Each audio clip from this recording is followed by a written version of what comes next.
It's not a great addition, obviously, but yeah. And also Victoria, I'm sorry, I don't know how to say your name, but welcome on in, and you too, how should. No blood. No matter how exquisite is worth suffering through the noise. Something terrible must have happened to the previous DJ. It had to be sudden and unexpected for them to hire this amateur under the wire.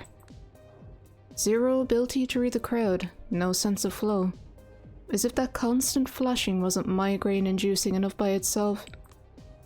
Not that I remember how an ordinary headache feels. I know the hunger though, which is why I'm here tonight. A purple-haired girl bumps into me, tears head down, tears flowing down her cheeks, hands trembling. As much as I'd understand it, I don't think it's the guy at the turntables that's made her like this. Oof. Oh, I'm so sorry, She buzzed before I can say a single word. Well, who am I to blame her? A tactical retreat probably felt like a good idea. Ah, potential vessel. The trace of cheap booze in every potential vessel is faint, but ever present. At this point, the smell is all I'm getting. Come to think of it, I can barely remember how alcohol tastes. Maybe I should remind myself. Nah, that's dumb. But the bar's pretty much free of people at the moment. I get closer and take a peek at the drinks menu. These are some goofy fucking names, especially from a kindred's perspective. A Bloody Margaret? It used to be a Bloody Mary, I thought, or ordered the Vampiro, or just put the menu back. Because it costs a blood point to kind of do human things. So, I don't know. Because we already have to feed. What do you think? Because I'm not quite sure. I'm half tempted just to try it though. I don't think we can frenzy in this game. And I have a hunch, you know? Try it? Yeah, maybe. I guess I'll try a Bloody Margaret. A bartender brings me a large glass garnished with a celery stick filled with something that looks more like a veggie shot than a gin-based cocktail. I'm far from thrilled. Fuck it, here goes. I chug it down in one go. It tastes like canned tomatoes someone opened and left rotting for a decade. Something tells me I'm gonna regret it soon. The music abruptly stops just as I step away from the bar. I can't see the booth, but the crowd's reaction tells me all I need to know. Looks like we have a new DJ. The vibe immediately improves. Hallelujah. But pleasant moments never last. Some well-worn dude on the wrong side of 40 decides to hit me up. Our eyes meet for a brief moment, slightly too late for me to outmaneuver him. Strangely, there's no lust in his gaze. And yet he seems like a predator closing in on its prey. Shit, could he be a rumored diva's delight? A kiss addict clocking me as a bloodsucker? Well-worn man. Yeah, that would be a bit dodgy, seeing him come like beeline straight for you at a nightclub. How come you're here all alone, sweetheart? I can't pinpoint exactly what it is, but there's something irksome in the way he carries himself. As he approaches me, I begin to feel fatigued? Like there was a sudden drop in atmospheric pressure. Tell him to piss off. It seems very much like our character to tell him to piss off. And Kraken, hey, welcome on in. How you doing? I could just like ignore him and hope he gets the message. Or just I could just stare at him. I could be really creepy in return. Shit! There's some kind of fucking monster! I guess there is. That was, well, it's kind of abrupt. But hey, thank you for using the sounds. I might just tell him to piss off, but something tells me with the way the aura or something has just changed with his presence. I don't know. I'll chance just ignoring him. I turn my back to him, hoping he'll get the message. He doesn't. I can feel his eyes burning holes in my skull. Sure enough, when I look again, he's still there. I feel spiders crawling up my spine. Is there something wrong? Here, let me... Hands off, asshole. Holton's twist his wrist? Or... I don't think I should make a scene. First and foremost, it's just like, hey, you know, just keep it under wraps. The whole, you're a vampire with really incredibly strong powers, just... I'll use dominate. I can barely focus on his eyes, but he freezes in place for a moment. Hey, Stallion, how about you go bother that guy? He struggles with my chaotic command and gives me an unsettling look, but in the end, he seems to do what I wanted him to do. He approaches some meathead, who immediately turns hostile. The meathead's first punch breaks the guy's nose. I don't wait to see the second. As if meeting that asshole didn't stray me enough, an acrid feeling rises in my gut, instantly making me nauseous. Ugh. Oh, that's kind of foul. I barely make it to the nearest empty lounge before I begin violently throwing up. For a minute straight, I spray the couch with the remains of that wretched cocktail. It's not a pleasant sight. I get a hold of myself as soon as my stomach empties. Shit.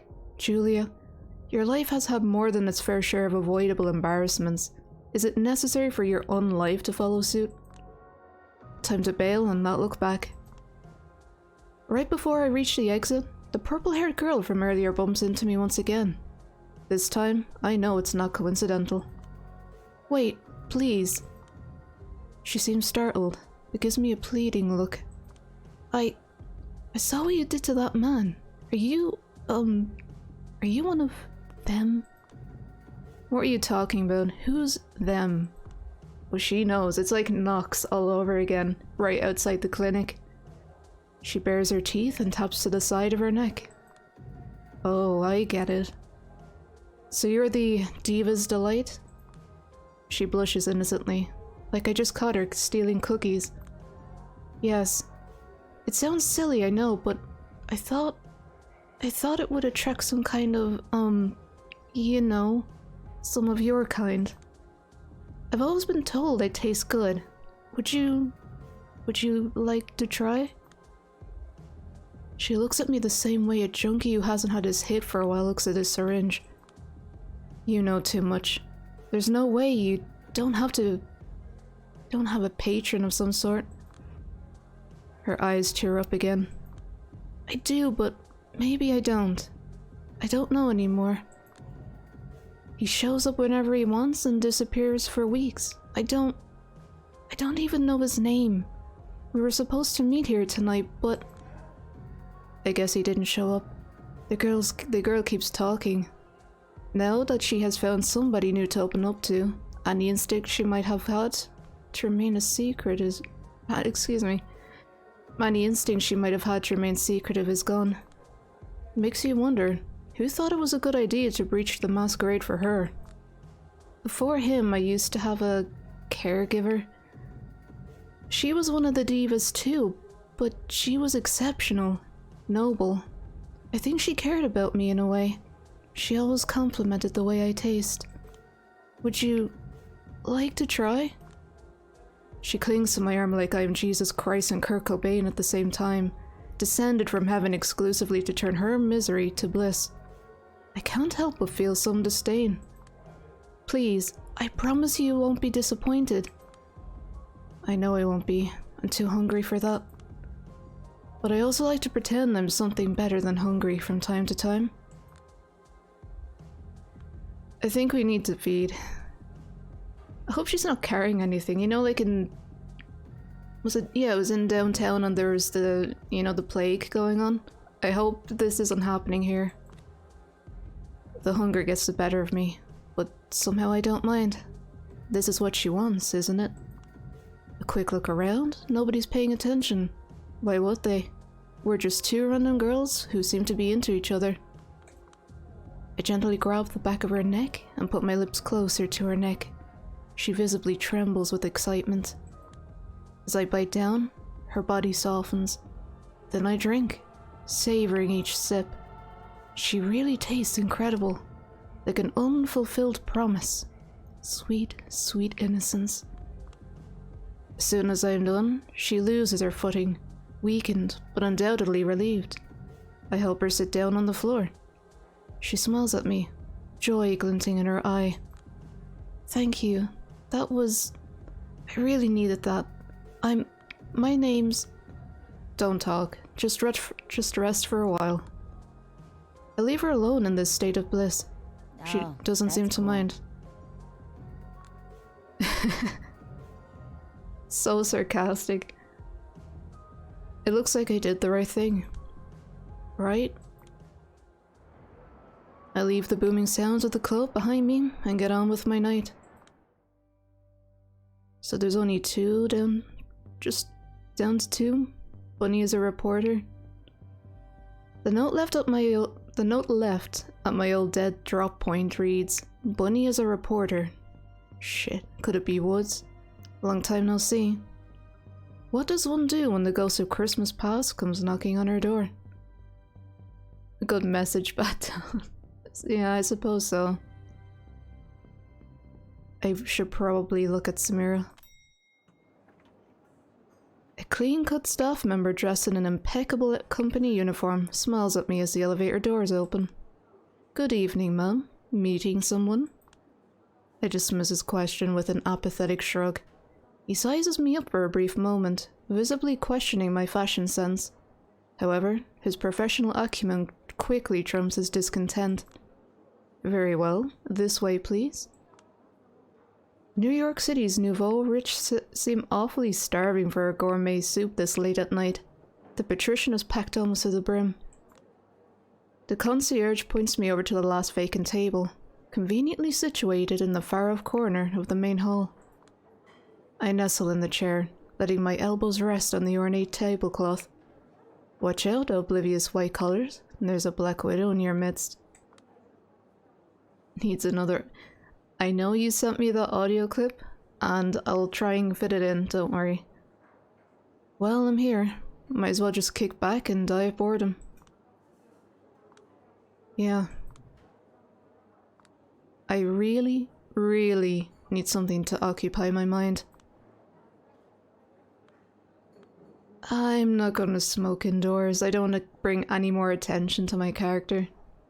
I could call the concierge, but what's the point? Just ask myself that. As I'm waiting, I rack my brain for any idea why the Banu Hakim Primujin wanted me here tonight, instead of out there, working my case. The obvious possibility, and the one I'm counting on, is that she has some sort of lead she wasn't comfortable sharing at Elysium. I'm almost certain there's a false hope though. This whole investigation still feels like a joke being told at my expense. While I'm trying to figure out how I feel about this, somebody finally takes notice of me. The concierge quickly closes in on me, dancing habitually between the tables, and addresses me before I can even utter a single word. Excuse me, ma'am. Are you Miss Sovinsky by chance? As soon as I nod, he hands me a carefully folded memo and leaves. The note reads, The manager of this establishment insulted the Camarilla's authority with his negligence. Even though it's minor, his transgression must be penalized. I would like you to assist me in this matter. Such a display of goodwill on your end would surely improve your standing with the higher-ups. Choose an appropriate, non-lethal punishment. S. Well, this is disappointing. It was a high order to expect any help with the investigation, I guess. Instead, just another chore. The best I can hope for is that this really is just a friendly request, and not a deliberate attempt to derail my work this early in the game. Yeah, we've only pretty much finished the tutorial. Damn it. Might as well get it done, since I'm already here. So I can move on with more pressing stuff. I swiftly approach the manager and tap him on the shoulder. He furrows his brow as soon as he notices me. I'm afraid I'm busy. One of the waiting staff should be able to. We have something to discuss. The VIP lounge now, if you please. His face loses colour. Maybe it dawned on him that I'm even paler than the other, more blue-blooded guests. He immediately becomes complacent or compliant as I escort him through a side door. The room isn't empty, but its guests are leaving. Nobody pays me any attention. The manager is as polite as he can be as he sees the patrons out, but I can see he's clearly losing his shit.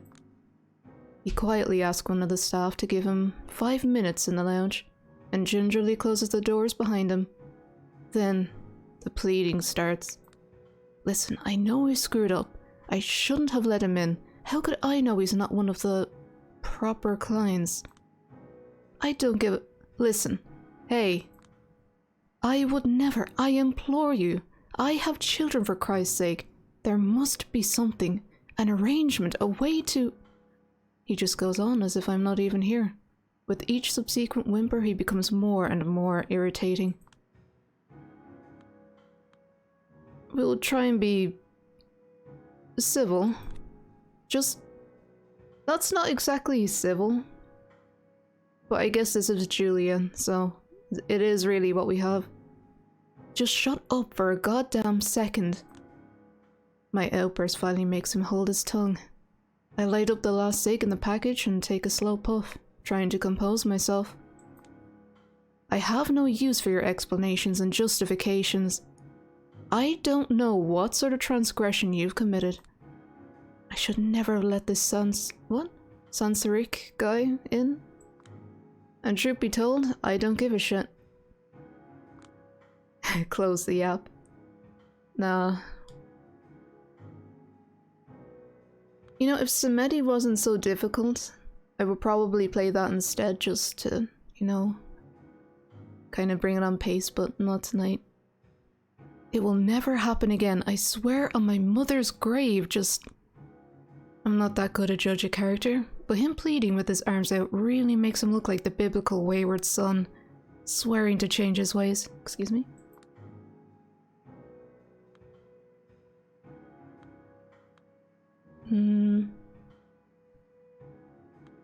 Branding him makes it— that sounds awful. Oh god, I don't know. Because if we let him off with too light a sentence, I'll put it that way, I don't know how that would look or reflect upon our character. I could let him off with a warning, but the only thing is, like, even in the beginning, I shot the woman, and then that's what made her embrace me. Maybe we're meant to take a really harsh strategy. I don't know. I could brand him, but then that's gonna bring in a lot of fuss. You know, people are gonna be wondering what the hell is going on. Low mortality run again like Vampire the Masquerade. I could. It is very tempting. Lego. I don't know, I'm half tempted to take a really nice approach, but at the same time, La Zombra.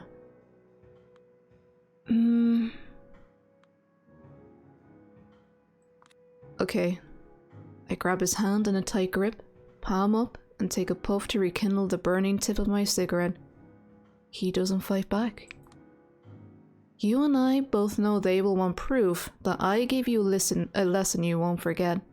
So I hope you realize that this is mercy. I put my smoke out in the palm of his hand to the accompaniment of his muffled screams. His eyes become watery, but other than that, he takes it like a champ. If I have to come back to this shithole, the next one will go right here. I look him in the eye and crossly flick his eyelid before taking off.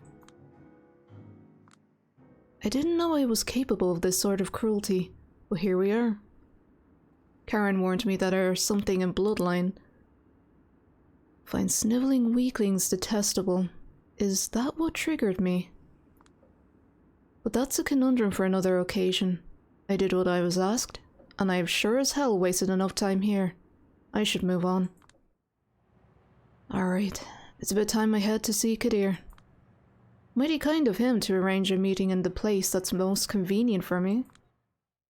D'Angelo, Hope, Tamika, Agathon.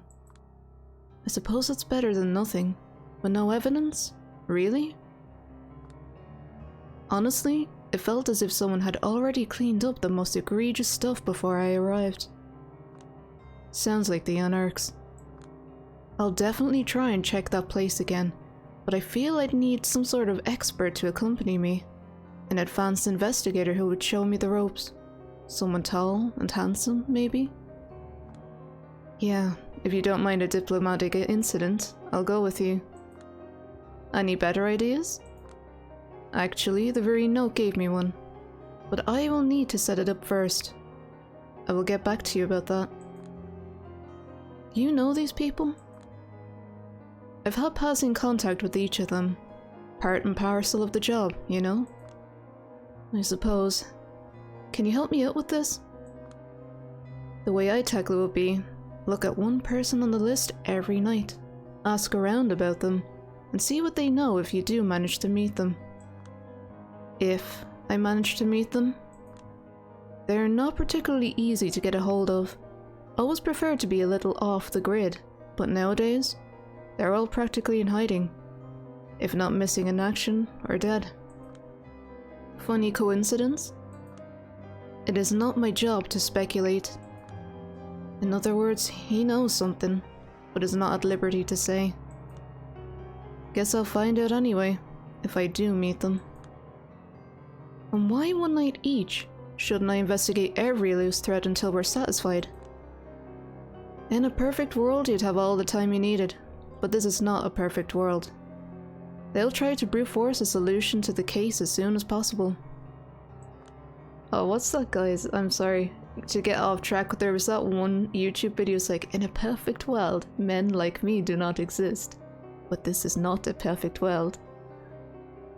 I suspect that, 4 nights from now, once the celebrations of power are over, they'll ask for your findings and that'll be all. Fucked up. To be brutally honest, my focus wouldn't be on solving the murder. Instead, I'd focus on not embarrassing yourself. Fucked up. This is part of why I don't want you to get involved. You couldn't possibly think Arturo had you involved out of the goodness of his heart. The entirety of your investigation is just for show. You are meant to be an unwitting actor. If it wasn't for the loyalty I feel towards Kadir, Samira and my sire, God knows the memory of my embrace still holds too much sway on me. I'd have plotted a vendetta against these assholes long ago. But let's be frank, even if I thought that line to Mia about being sympathetic to the New York City Anarchs yesterday could benefit me, I still probably wouldn't do it. It would feel like betrayal. There's something about the Camarilla's ideals that still ring true to me. I believe in the individual excellence and nobility, or the way time-tested traditions can ground us in this terrifying new existence. Did I actually screw up? I hope I didn't screw up, because later on down the road, if I do want to be with the Anarchs, I'd still like that opportunity, you know? And now I feel like I've thrown that out the window.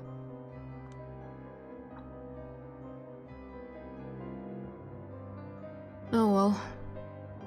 But being on the receiving end of this shitty neo-feudal structure, and seeing firsthand how the elites always play by their own rules, regardless, I can't help but feel there must be something better out there.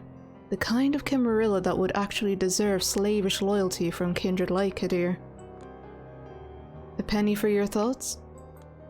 I'll take a drag from my cigarette. That's just the Camarilla, no?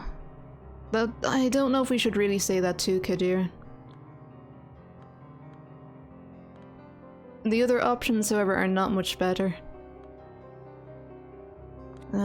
After the last few months of hazing, I didn't expect a random act of kindness. This kind of bullshit is, well, just how the Camarilla works, isn't it? More often than it's necessary, I'd say, but this time, it's risky play. In my experience, if one simply displays some cunning, they can unexpectedly turn a situation like this to their advantage. Julia is a very unlikable character to play as. I don't know why she was written this way, but who am I to judge? The court, part of the court, assumes that you're unable to surprise them in this regard. But if you do, by the end of this investigation, you might as well pull yourself out of the ditch you're in. That would be a night to remember. So, where should I go first? You should go with me. As it happens, I'm only out here because I was ordered to drive Aisling to the art hall. And guess the name of her protege. Oh, so that's who Agathon is. Or was. Nobody knows. It's a complicated thing. You'll see. I'm on the clock, so let's get a move on. Lead the way, big bad wolf. Oh, we're still continuing with this whole big bad wolf thing? It's kinda cringy. Still not done with this bit? Not while it's still bothering you. I'm leaving you behind if you don't keep up. As I already told Kadir, and numerous times at that, I have no idea what happened with Agathon. The Broadway Chantry, part of the Chantry of the Five Boroughs, is Aisling's usual hangout place these past few nights. She's in a hurry and not willing to talk. Do you have any idea about his connection to Kindred, going by the names of Tamika, D'Angelo, and Hope? I don't. I made it a point to keep our relationship strictly professional one, and never meddled in his personal affairs. Unless they influenced our work, that is. But it only happened one time. Ah yes, the infamous Juno case. About that Juno. Were there any signs he's leaving, or was there any conflict between the two? Well, we don't know what's Juno. Like, what's happening with the Juno case. We don't know. We don't know about signs, you know, if he was leaving, but we also don't know if we're going to be able to ask more questions. Damn it.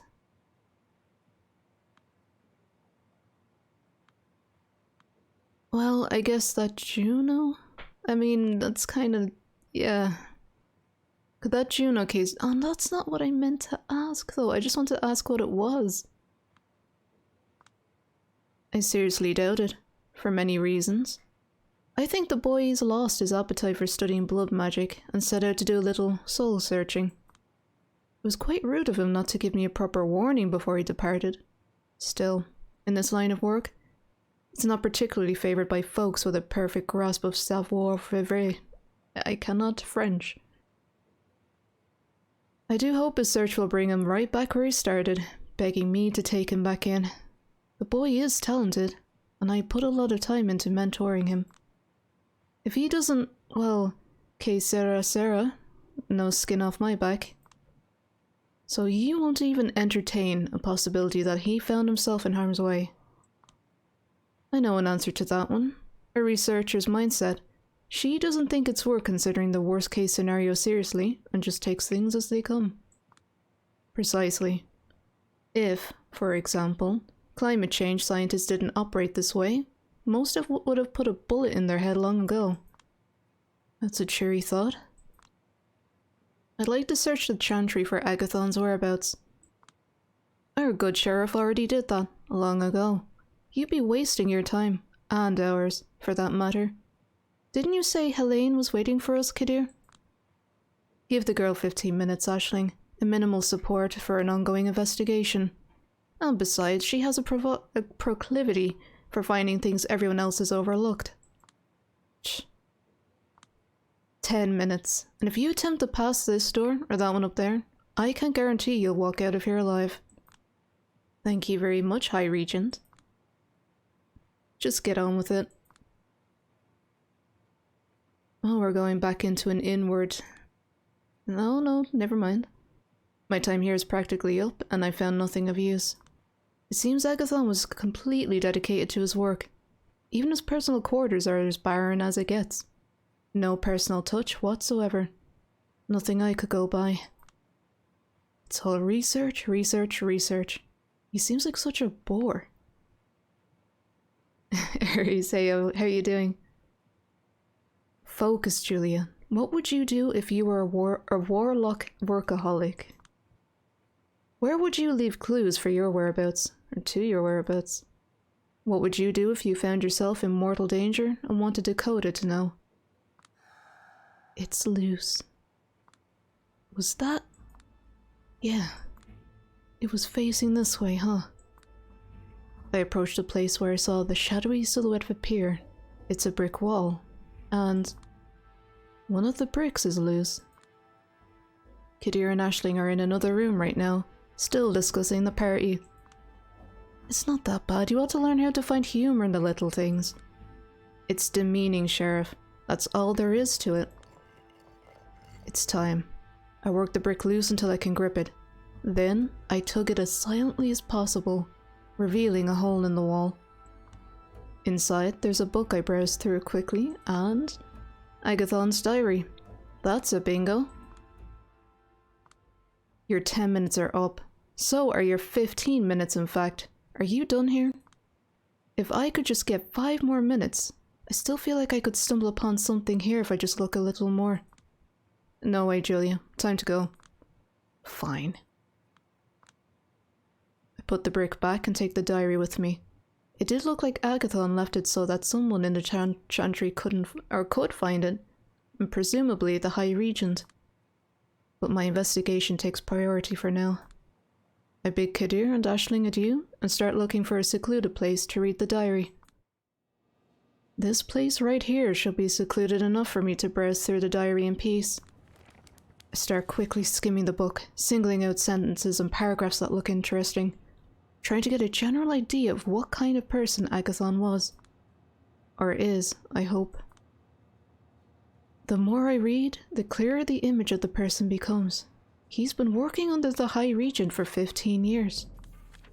There's an underlying shame in the way he talks about the Tremere magic. He always describes himself as too slow on the uptake, too late to learn something, too much of an amateur. He was really into tying his self-worth to his wisdom.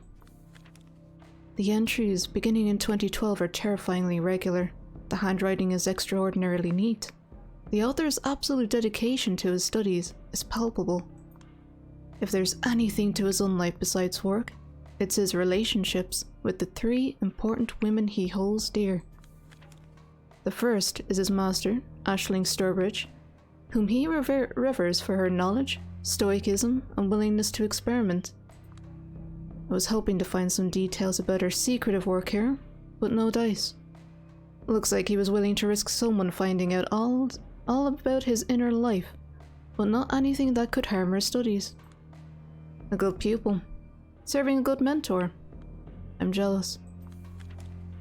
The second is another warlock, his ex-lover Juno, whom he feels guilty about. They had a conflict in which Aisling was involved. Having to choose between the two, he chose Aisling. According to Agathon, there was never real love between him and Juno. First, it was just shared interests, then a growing disconnect, and ultimately, guilt, which made him feel responsible for her. But maybe it's just excuses. He strikes me as the kind of person who spends most of his time inside his head.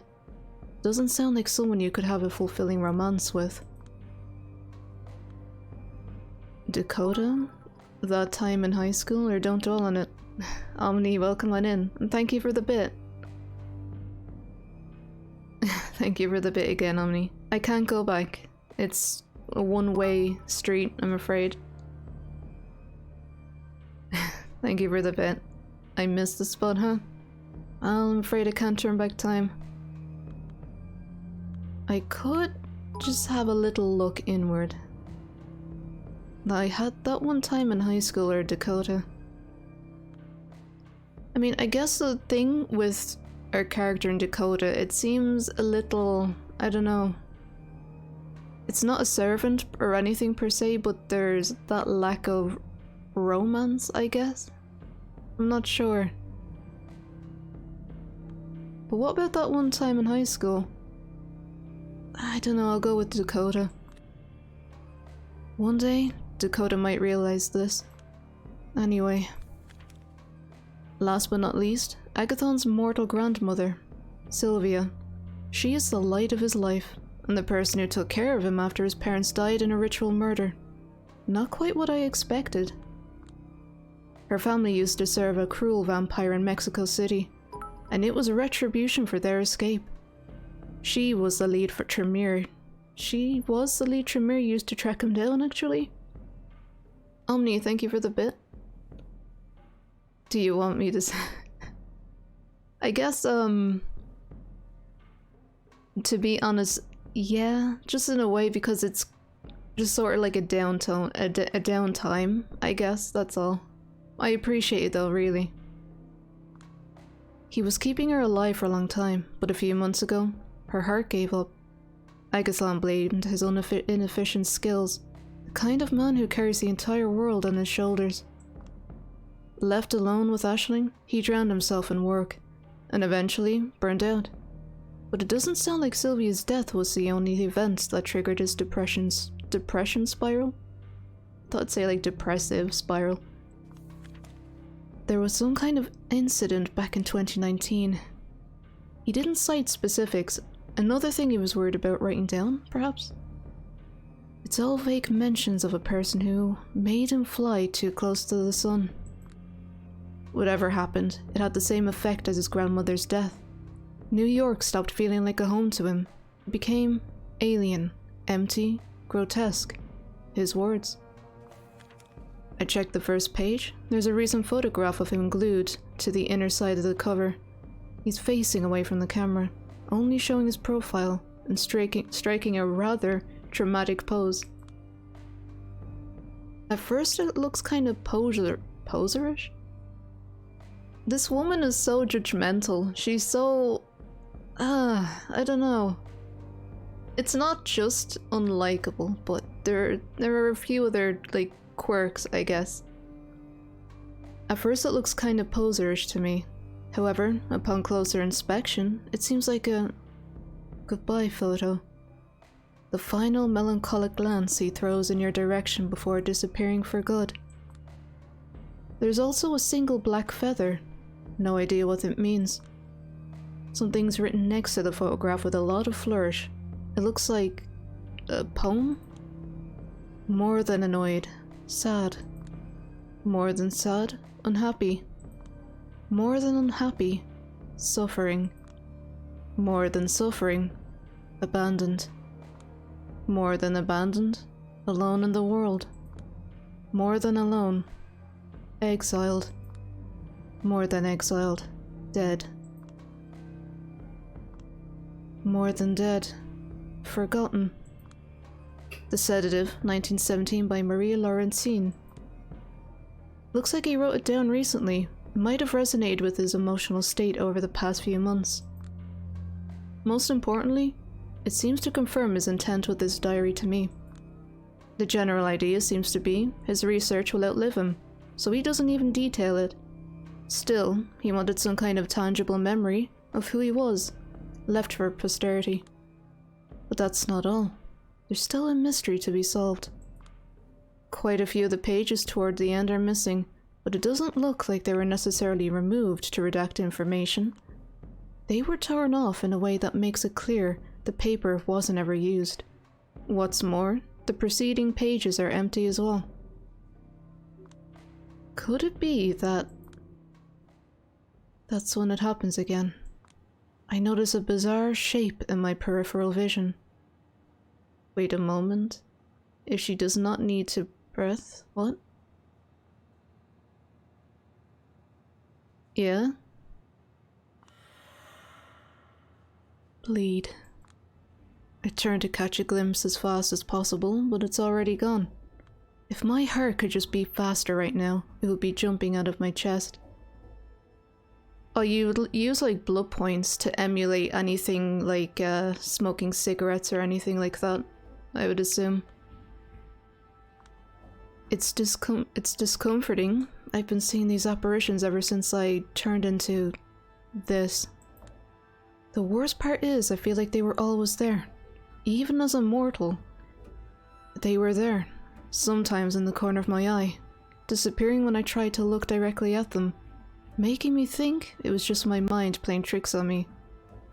You know, maybe your Samedi character from The Final Nights isn't Samedi at all. Maybe it's just a La Sombra, and that's why we're seeing like shadows everywhere. When you're part of the Night Clan, there are times they don't disappear.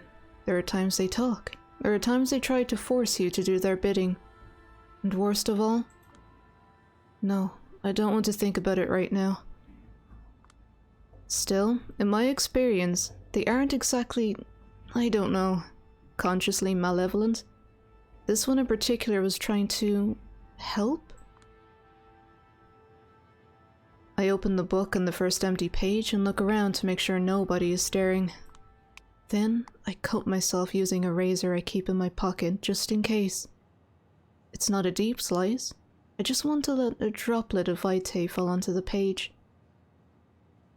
Yeah, vampires can inhale, smell, etc. They just don't have to... Leftovers control them from mortality. Okay. And that's when the letters appear. Look at me, clown. No longer confident that any of my people can be trusted. I turn to a spig, a cameraless spig at that.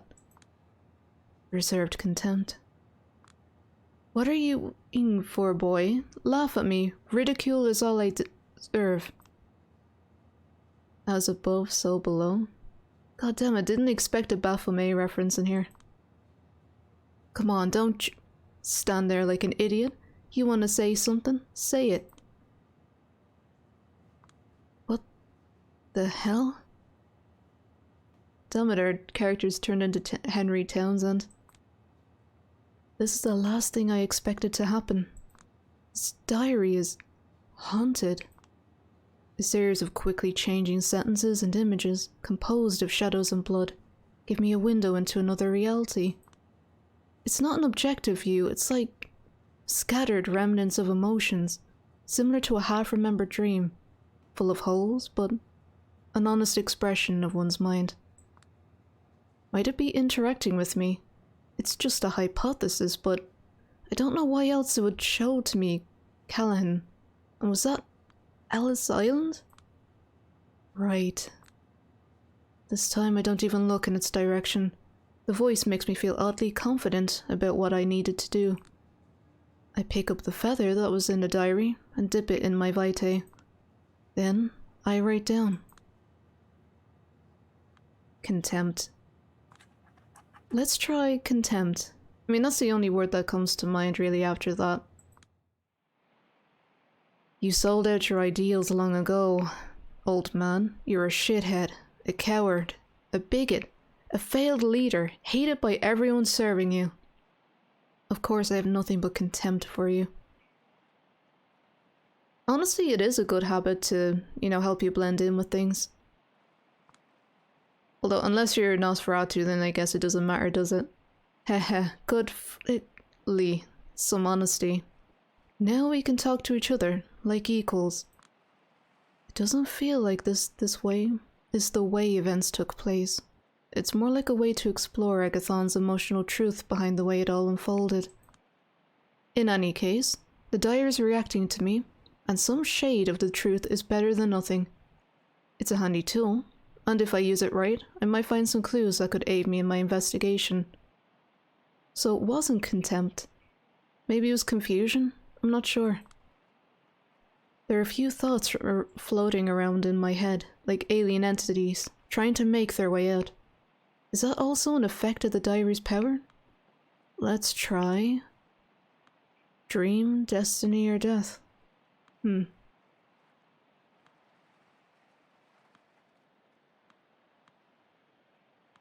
I could try dream.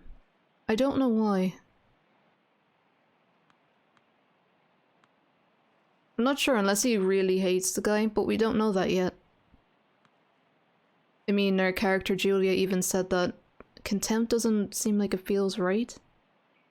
I could try... I'm not sure. Obviously, like, death would be easiest to come to conclusion with, because it's just like, oh, well, maybe he killed him. And, he's missing, so maybe this is what happened. I could try it, I guess. Yeah. Is it fear of death that drove you to contact me? Oh. Don't be ridiculous. I've been ready to die since even before you came out of your mama's womb, boy. No, I fear something worse. So when you heard about their plot... Yes. I wasn't afraid it would fail and leave me for final death. I was afraid it would succeed. God damn it, what the hell are you two talking about? Why did you meet? Ellis Island, maybe? Endure, explain, or Ellis Island? Well, explain or Ellis Island. Obviously we have a new clue for Ellis, though. But the two, I'm not sure. Ellis, why did you pick this place to meet anyway? It's secluded, and there's something in the air here that makes all the blood magic go haywire, which is especially important. Because of me, you're still afraid I might be part of the experiment. No, because of that devil woman. Blood running cold. All the scribblings disappear, and another starts taking their place.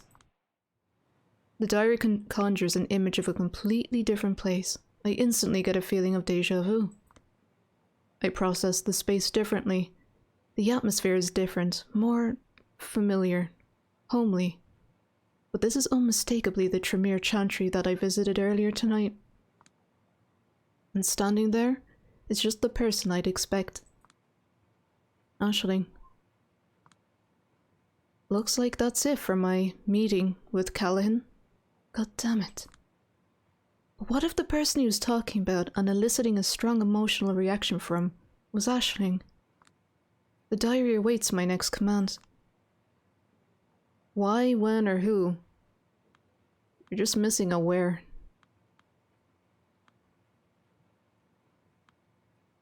The very obvious thing that comes to mind is just why, or who. High Regent who? Oh god damn it, no, I didn't want to ask about her. What is this naive question? I make it a point to have as few strings attached to me as possible. The few I've kept because of the benefits they offer should be painfully obvious to you. I don't feel comfortable being part of this at all. I always thought we were busy with science, not politics. These are the words of a child, Agathon. Science has always relied on politics, and politics on science. Not like this, High Regent. Don't embarrass me, Agathon. Not like this. The moving scribblings disappear again. I hastily let another drop of blood fall on the page. What appears this time is yet another familiar face. Ah yes, Agathon, Visa, is that what you wanted to tell me? Or what is it that you wanted to tell me? I keep thinking like Visa. You goddamned rat, go to hell or fuck you. All excellent options. Ah, typical Julia. You rat? Perhaps? I beg your pardon? The harpy vanishes. Yeah, right. As if I could ever gather courage to say this to your face. But the least I can do is try and stab you in the back. The diary ends here. I spill a little more vitae on the page, but it no longer works. I suppose that's it. Still no idea what happened to Agathon. Is he alive or is he dead?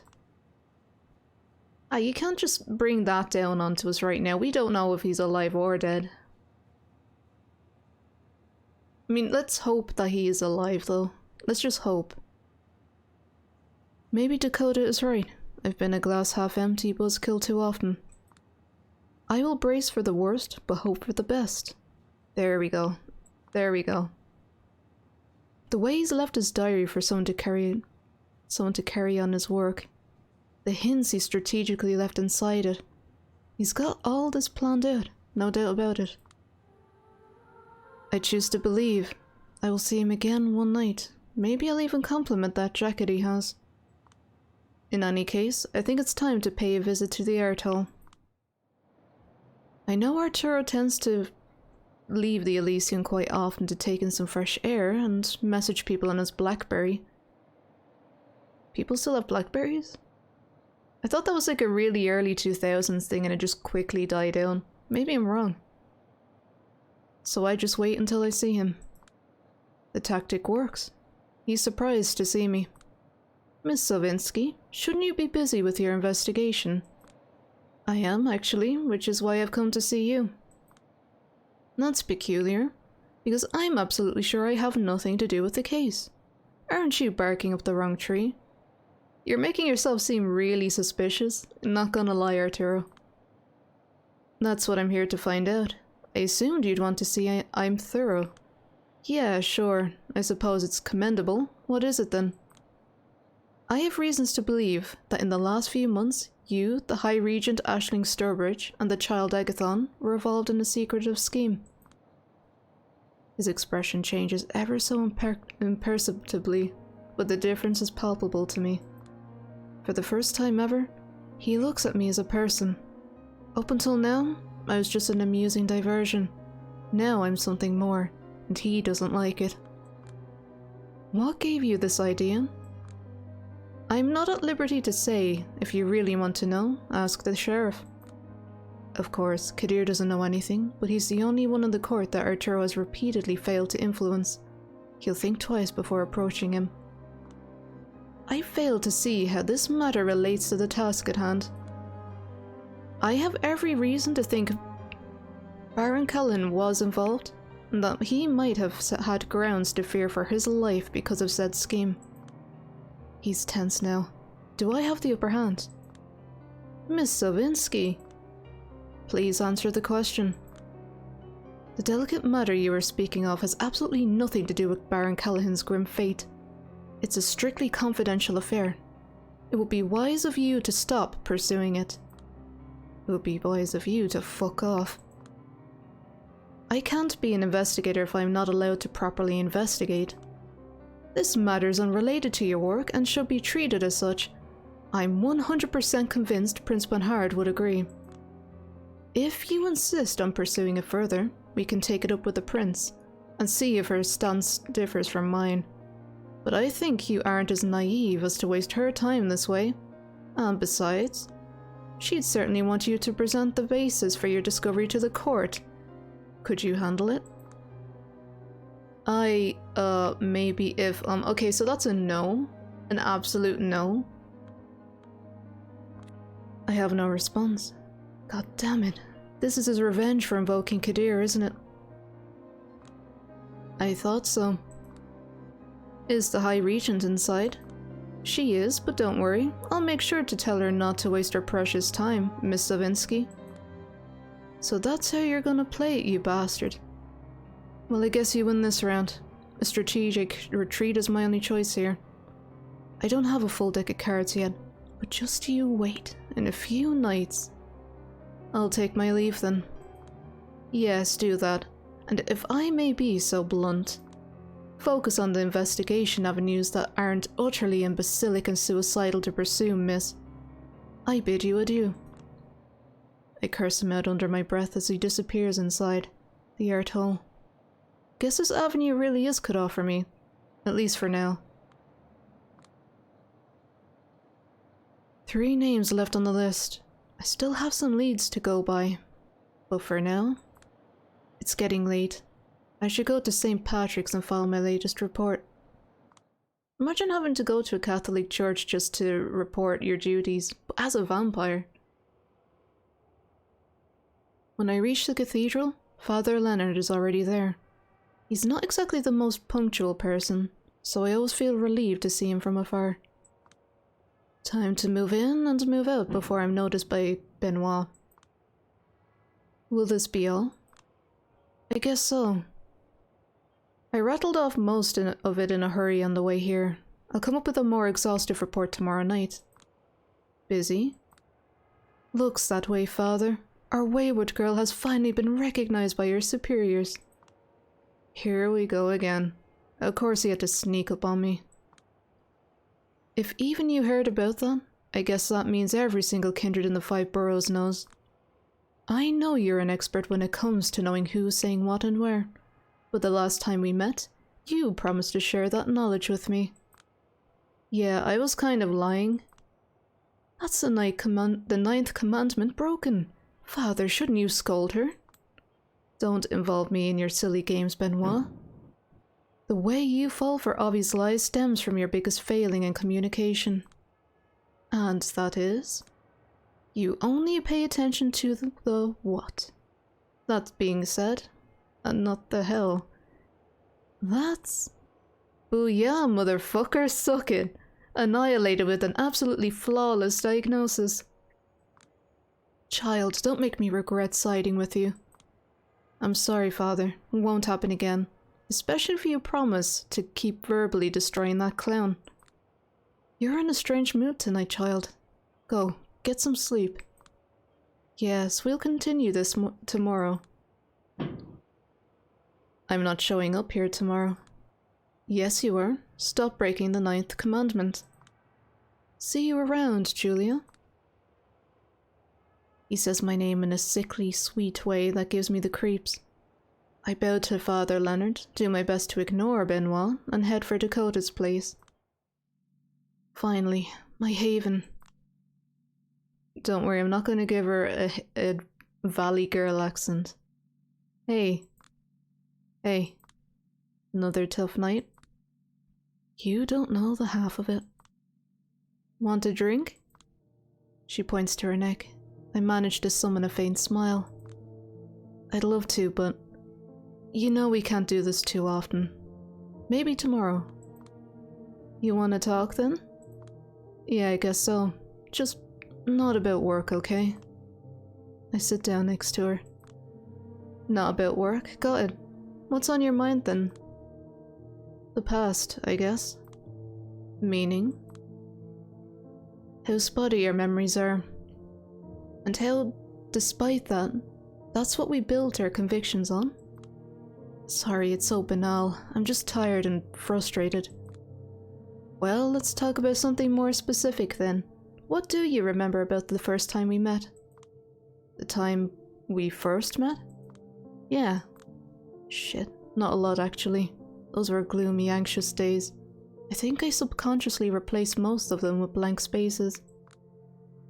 I remember you trying to paint your hair black. Ouch, don't dig up my trauma now, okay? I remember that when we first talked, we talked about Hausu. Don't say Hausu, it's low-key racist, I think. I've never heard of that before. Nobody ever knows what you mean by house. Ah, that show with the asshole doctor? No, the Japanese haunted house horror film that feels like it was written by a 7-year-old with ADHD. In the best way. In the best way, duh. We were arguing which characters from the movie both of us are. You were Kung Fu. Excuse me, sorry. You were Kung Fu, and I ended up as Prof, which was rude. You were dressed up like a total nerd, not my fault. What was the deal with that suit? I liked that suit. Yeah, it was okay. I remember helping you out with graphic design when— excuse me, my voice is going. Helping you out with graphic design whenever you needed it. Funny. I remember you needing help with writing as something that tended to happen far more often. Yeah. We developed a fun shared aesthetic with similar surface concerns, and it bonded us together even before we made sure we were fully compatible deep down as human beings. Hell, I'm not sure we even are. Especially now, with me not being a human anymore. But hey, at least we both agree that this bedroom feels super comfy. I remember I was feeling left out of your social circles. Always knocking at the door from the outside. Oh, forget it. My social circles were full of out-of-touch, snobby assholes. Yeah, but it felt weird how much they avoided me. And there was that one time with Isabella. All of a sudden, one thing Isabella said at that one party flashes in my mind with startling clarity. After midnight in that kitchen, without context, she just walked up to me and She will isolate you, she will suck you dry, and she'll move on to the next target. That's the only thing she knows. Oh, don't remind me of Isabella. She always resented me. It's been so long, and all the base is conjecture now. But what if? What if she really did isolate me on purpose back then? Nah. The glass is half full. The past is Schrodinger's cat and all that. Better to believe in the positive version of events. Come to think of it, friend or foe, if you don't believe they're on your side, they will know it one way or the other. And then it's 100% certain they won't be on your side. Maybe optimism really is the way. Yeah, forget Isabella. Let's just drop this talk. I'm frustrated enough. I need a reset. Sounds like a good idea. Off to sleep? Yeah, gotta get back to hell early tomorrow. Alright, I'll get back to work. You're working remotely again? Yeah, my office is going insane for so many reasons and I'm getting cabin fever too. Get some sun, it'll be good for you. Look who's talking. Good night, sunshine. Good night. I got a achievement. The Vampire Diary.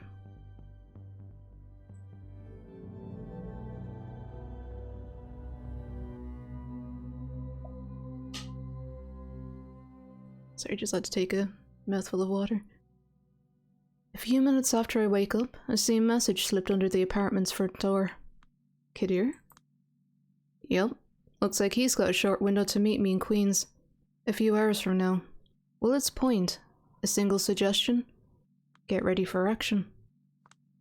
Fine then, I will. Best way to do it will be to clear my mind. Just walk without thinking, reset the framework, fresh air should do it. Maybe a chance meeting with someone could get me out of this mental rut. Let me look at the world from a different angle for a while, and improve my mood.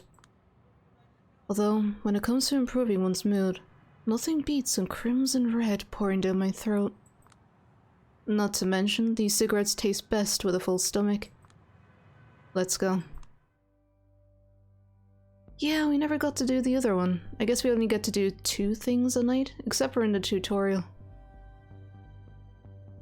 I'm being tailed. The last thing I need right now is a weirdo stalker following my every step. Did I take this investigation too far down the rabbit hole? Or that's my table. There's no place like home, and I need a little peace. Triple B, here I come. But wait, who is this loon? Isn't that the same girl from the other night that we were trying to work with? Like on the case? Or am I just picturing a completely different woman? I'll go to the Triple B. Nothing like the same old familiar place. And again, I find myself at the entrance to my sanctuary. Current vibe? Not exactly an embodiment of joie de vivre. I'm sorry, I don't know French. I'm so bad at it. Joie de vivre? I don't know. I'll have to pass. But unburdened by my usual self-loathing. All in all, a pretty decent frame of mind. Beware, Big Beat Burger, something wicked this way cometh. And poof. Just like that, my mood is ruined. All it took was a single step through the door. A frenetic woman. She does kind of look like the woman from the other night, just a little more, well, posh. Although, is that camel? With the fur, ugh. Some swivel-eyed loon took my seat. Her legs are crossed over the table, dirty shoes staining my chipboard altar. Oh, come on. Her clothing style is obviously meant to look eccentric and patchwork, but comes off as tragically derelict. There's nothing coincidental in her table choice, and it's not just because there's plenty free spots tonight. She ogles me with those beady little eyes, daring me to come and try her. I give the guy at the till, Benny. I think his name was, a quick glance. No response. Unsurprising, he's a veteran. He knows better than to get involved. Is this supposed to be a message? Long shot, but a reminder of the Camarilla's watchful eye, maybe? Everything about this lady, her hairstyle, her mannerisms, lipstick smeared nowhere near the actual lips, screams lunatic. I'm not the type that fights tooth and nail to get the others bat out of the cave. But I'm not just going to back down for no good reason either. I quietly take my seat right in front of her and wait. Yeah, you crazy-haired weirdo hag, I can be patient too. We spend the next 5 minutes in silence. She just sits there and glares at me without blinking once. Another few minutes go by, dragging on indefinitely. She's chewing some red bubblegum with a wide-eyed grin that makes Jack Nicholson's trademark smirk look like Mr. Rogers' beaming smile. Not gonna lie, chew, that munching chew, is getting chew on my nerves. I could get a little, slightly not really slightly passive aggressive, but kind of passive aggressive, or just keep my cool. Yeah, just try and keep your cool. You're a Lazombre and all that jazz, but still. I'm perfectly aware all this theatricality serves only one purpose: to get under my skin. Make me act against my better judgment. It's, surprisingly effective, I'll give her that. But I'm not an idiot. I will just take the chill pill. Try my best to remain in control. She uncrosses her legs in a strangely seductive motion. In her mind's eye, it probably looked like Sharon Stone in Basic Instinct, but in reality, it all had the grace of a tracksuit Slav squatting. Hey, that's really mean to Slavs. Come on, they're not all like that. It seems we're gonna be here for a while longer. I pull out a cigarette from my crumpled package and light it, casually, as if I wasn't bothered at all by the invader. Before I can take a single puff, the nutjob snatches the cigarette out of my mouth. Don't mind if I do. Who do you... She cuts me off mid-sentence. Shh, no talking. You need to get back to your happy place. I tried to hold the impetus to rip her face off. She picks up after a few seconds. I don't like you. I don't hate you either. Not yet, at least. Sheesh. I'm a good judge of character, but yours still eludes me. Get to the fucking point. She flicks the ash off the cigarette in a fluid motion and takes a long puff. No exhaling. The smoke comes out of her mouth while she speaks, like her intestines caught on fire. My special friend asked me to note your every step, judge your every move, and count your every failure. And believe me, when I started this job, I thought there would be a lot less counting. Who is she talking about? Panhard? Kidir? Torque? She tilts her head in upsettingly canine manner. Little girl, I run all sorts of charts and graphs on you, and they all pointed to the same result. Useless hussy. Can you help your sister out and illuminate me as to what all the fuss is about?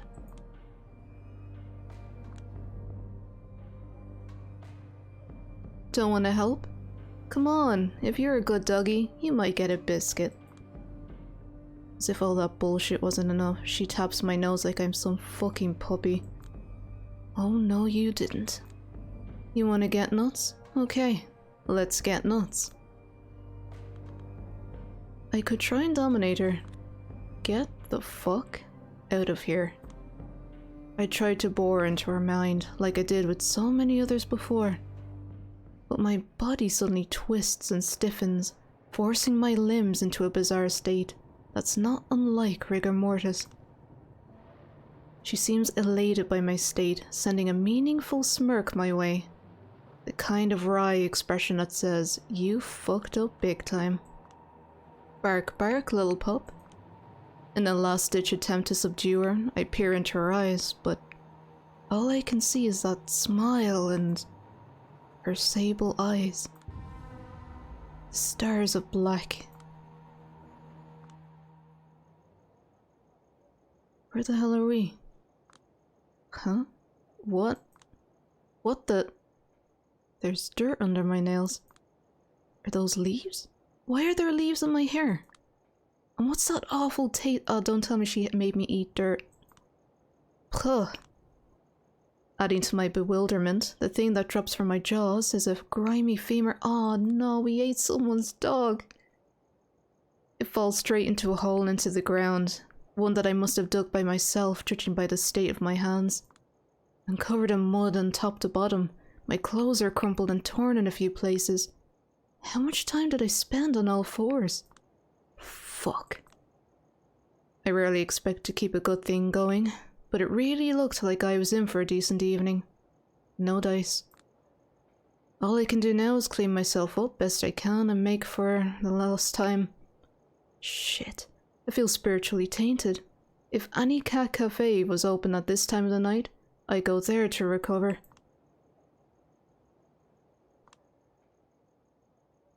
Let's just move on. It's time to get back to work. I step inside the subway and head for my meeting with Kadir. Oh, for fuck's sake, I thought you were kidding. Nope, I couldn't reach her. But I know for a fact, Hope is there. He's pointing in the direction of a double spiral building. And what is she doing there? I understand she's the current leader of the company, acting CEO to be exact. No, no, no, you're pulling my leg. Of all the places in this city, the company that brags about creating IT solutions for the future, always surrounded by rumors of monstrous workers' abuse, all sorts of ethical violations, trading information with governments, and ending the career of a certain promising journalist and professional fuck-up who attempted to investigate them seriously. Oh, we're going back to square one. You might be able to ask her both professional and personal questions. 2 birds with the 1 stone. I don't get it. Last time I checked, the company belonged to Kara Montgomery. I'm told she quietly took a sabbatical a few months ago, and it sure looks like the kind of sabbatical you don't come back from. Final death? Very possible, but I have no idea. I remember I was shocked when I first learned one of my nemesis back in my old life was a vampire all along. When I realized her position made her untouchable to me, I was beyond mad. Well, whatever happened, it couldn't happen to a nicer person. What about her brother, Jesse? You're asking me? Last I checked, you were the expert in this company. I just handled the basic intel for you, even though I shouldn't even really be here. Yeah, and I hope you realize I am grateful. You better be. So, is Hope just another corporate shark? Well, she is the child of Carter. A theatrical pause. He smiles as he sees me wince. But very much unlike him, he took her in for her particular multifaceted talents related to the internet. Knowing he's hopelessly behind the times in that regard, I hear she's been unruly though. Well, unruly is good. I can work with unruly. So you're telling me she might not be a stuck-up startup bitch? Language. As I've told you a few times now, when it comes to the internet, just assume I haven't the slightest idea. I'm getting there myself. I haven't been able to check my email for 5 months. I have no idea what the kids at Triple B are talking about most of the time. Oh my god, I might be getting old. Don't worry, the moment you realize you don't give a damn about most fads you would have cared about years ago, it's a liberating one. Been there, done that, at the beginning of the 20th century. Old. Anyway, you'll probably hear Hope's story straight from the horse's mouth. I don't have much time, so I'll get straight to the point. You shouldn't be looking at anything in the main building. It's just a front. Ignore it. What you want to do is use the elevators to get to the lowest floor of the building. Psh, I hear stories about the double spiral basement, but I had no idea what to make of them. Every source told me a different rumor. Did any of them tell you a rumor about an army of underground ghouls? Maybe the Giovanni knows something about that one. No, but I'm all ears. Double Spiral employs an army of ghouls as a cheap workforce. They work and live underground, away from prying eyes, with lesser rights than regular Kine employees. Perfect for business. Wow. I'm actually speechless for a second. I had profoundly low expectations at that company, but every time I learn something new about what's going on behind the scenes, I'm still surprised at the level of scumbaggery at play. I'll leave the moral judgments to you, expert. In any case, you need to research room number 507, where the CEO supposedly resides. And then, get Hope to answer your questions. His old-timey flip-flop phone vibrates. Speaking of, if you've got any left for me, it's now or never. I'm needed at the airtoll now. What's the security? That would be the first thing that would be on my mind.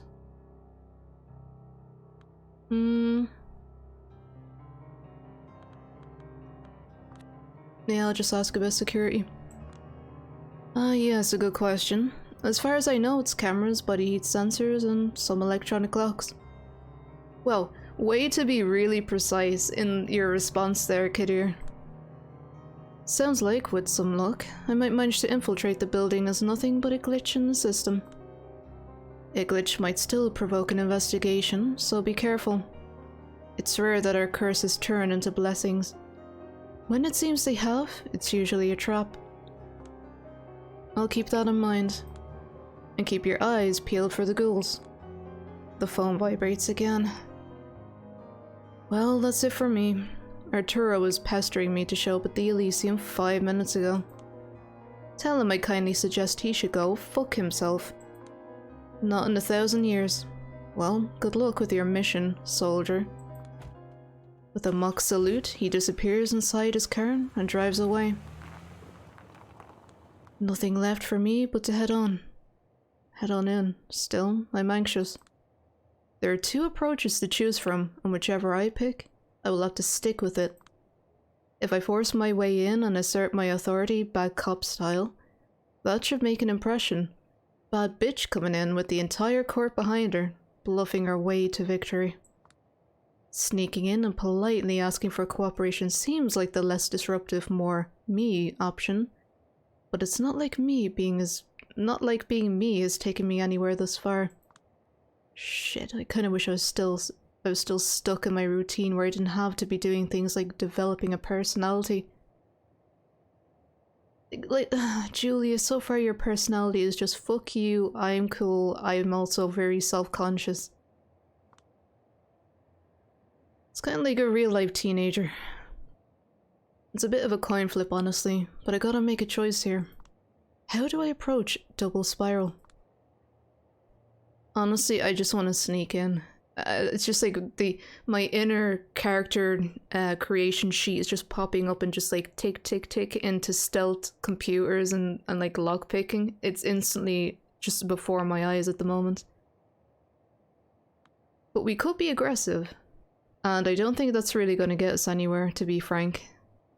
Especially, you know, all things considered, taking the loud and bold approach is the, you know, don't do that. Just don't do that, and also please, language kind of thing going on. Being aggressive isn't me. I don't want to think about the headaches I'd have to deal with. The less disruptive I am, the better the chance they won't be pissed off at me, and I do need Hope to be cooperative. This good cop approach should pay off eventually. Alright, let's do this. I cloak myself in shadows and let my instinct take over. The lobby isn't well lit, so it's not hard to get behind the lone security guard. He does notice something is wrong with the security cameras and hits the display a few times, but once he's done, I'm already inside an emergency staircase and making the descent. The doors to the deepest floor are locked, but it takes just a bit of brute force. And I'm inside. Hello, Double Spiral. Thought you wouldn't see me again, huh? Assholes. I look around and find an emergency evacuation map. Bullseye. Looks like all the information I need is here. There it is. Room 507. Wait, we've seen you before, I thought. Someone comes around. Looks like one of Hope's nerdy ghouls is here to sniff around. But I'm already in the shadows. I slink away as she starts patrolling the corridor, checking if everything is okay. Cameras, body heat sensors, electronic locks. Still, I'm managing. I remain cautious, just like Kadir would want me to, but it's surprisingly easy for me to avoid security. Progressing toward room 507 is far easier than expected. I reach the double spiral offices where, just like Kadir said, hordes of ghouls are slaving away for their company. Deep learning, spyware, social media manipulation, yada yada. The important thing right now is everyone is staring at their own screen, so it's easy for me to keep sneaking. She's still here. Aside from the fact she still seems to be on my trail, only slowed by the fact she's thorough in her search. I better pick up the pace. Yeah, I know, she was in the club. But she didn't interact with us at all, she just kinda looked from afar, and now she's kinda definitely on our trail. There it is, the final corridor. Time to announce myself. I slowly walk to the end of the corridor. There it is, room 507. The door looks harder to take care of than the other ones in this place. Probably won't be able to take care of it in the same way I did the others. The door to the office of the current double spiral CEO. She looks so angry. This fucking company. I get pissed off, but I'm trying to control it. There's a camera by the door. If she knows what to look out for, she can probably see him on her screen. But just to make sure, I knock on the door. Hope? I'm a Camarilla detective and I will need you to answer some questions. Hope, I know you're in there. Open the door. I will not leave until you do. I'm here on the behalf of the Sheriff of New York City. I keep pounding on the door and calling her name. After a minute or so, a voice rings out in the intercom. Is this thing on? I guess it is. Alright, I got your message loud and clear. I'll meet you in the offices. I'll be right there. Looks like he made it past poor... what's her name? Poor Nastia. Nastia? Huh. Get back to the offices and keep her company. She's probably beyond pissed off about you eluding her grasp, but don't make it a big deal, okay? Thank you for your cooperation. I'll be right there. What's up? On the one hand, clothes you could reasonably expect to find in any CEO's wardrobe. On the other, a body covered in tattoos, flashy jewelry, dyed hair, and wild makeup. The thought that she might be yet another CEO, playing her nonconformist, crosses my mind. But she strikes me as someone who is more than happy to live in her own little bubble. Still, I won't be fooled. She is the boss of Double Spiral. So, how did you find me? Sheriff Kadir Al-Azmeh did. You have to ask him. I take out a new cigarette without thinking. You can't smoke in here, lady. Just let her. Don't treat me like I'm your enemy. I come in peace. A deep, relaxing drag. So, when did you realize I was here? Right at the start. There was a momentary laser malfunction. Lasted a second or two. Hasn't tripped an alarm, but I guess something was off. And that's it? Hunches has gotten me every job I've ever had. Hunches saved my life any time I got into a messy situation.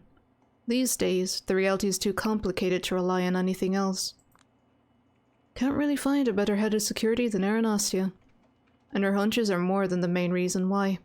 They're like a sixth sense. Don't I know you from somewhere? Dunno. A club maybe? Yeah, last year, soon after I was embraced, I visited that one club in that refurbished warehouse. And you were there. You've got a memorable aura. Yeah, I DJ and help there from time to time. Gotta show my face if I want to make it big. Why don't you focus on that? Following that career path doesn't exactly seem compatible with being head of security for Double Spiral. And not just because the necessary skill sets are so different. Nastia looks at Hope. Working at Double Spiral provides a lot of benefit to someone who relies on the internet for promotion, lady.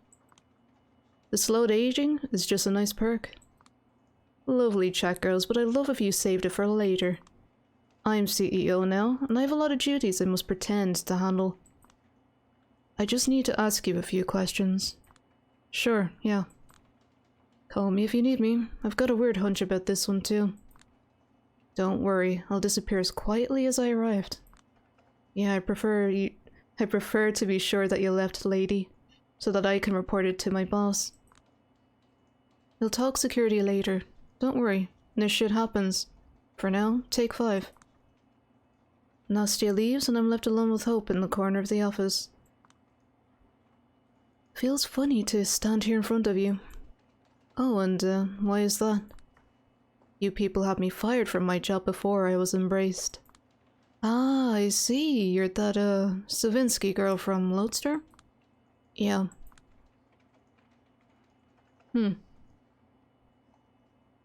Somehow I never put the 2 and 2 together. So you're the Lazombra rep for the city now, huh? As she's talking to me, she keeps tapping her phone with terrifying speed. I don't feel like I have her full focus and it's getting on my nerves.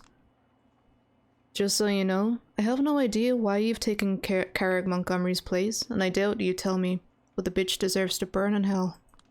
Hell yeah, she does. Well, I think she actually did offer. Excuse me. But yeah, wow. For once, Julie's actually a little silent at that. Wait, did you just admit? Hold your horses. Nah, Jesus, this is why normal CEOs pay for PR people to take care for or talk for them. I only agree that she's a horrible person in every way that counts. Nothing more. Does she know that's what you think of her? Why did you take her position in the first place? What? I will just cut through the bullshit, okay, Miss Lodester? I guess this is about Jesse and Kara covering his creepy ass. You spent months on this case, and you'd like some closure. Pretty much. Well, here's your double closure. Here's your closure. Double Spiral has severed practically all ties with them. They don't work here, they get no company money. They probably won't ever show up here again. The company's not the circus anymore, and the workers are not their monkeys. I'm in charge now. So yeah, if there's anything you'd like from me, I'm all ears. Can I have my job back? It wasn't just Jesse and his sister. This company is ingrained structures of abuse and immoral. I've ordered internal investigations and audits. Everyone related to those illicit activities was disciplined. Legal actions, firings and rebukes, all depending on the severity of their misdemeanors. I don't have a stomach for all this creepy corporate shit, so I'm trying to steer this ship in the right direction. Don't know what else I can tell you. For fuck's sake. No matter how I look at it, seems like she's done everything I hoped to achieve.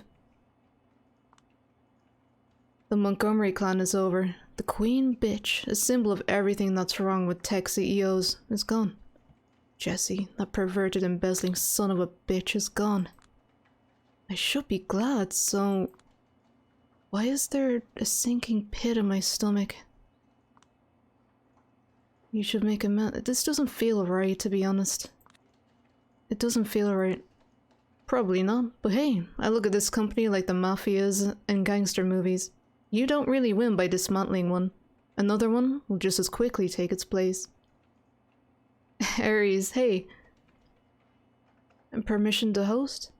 That's really kind of you, honestly. But the thing is, I'm probably going to be wrapping up in about another 5 minutes. Just on account of my throat being kind of sore tonight. I think I just went really overboard last night because I spoke non-stop nearly for 3 hours.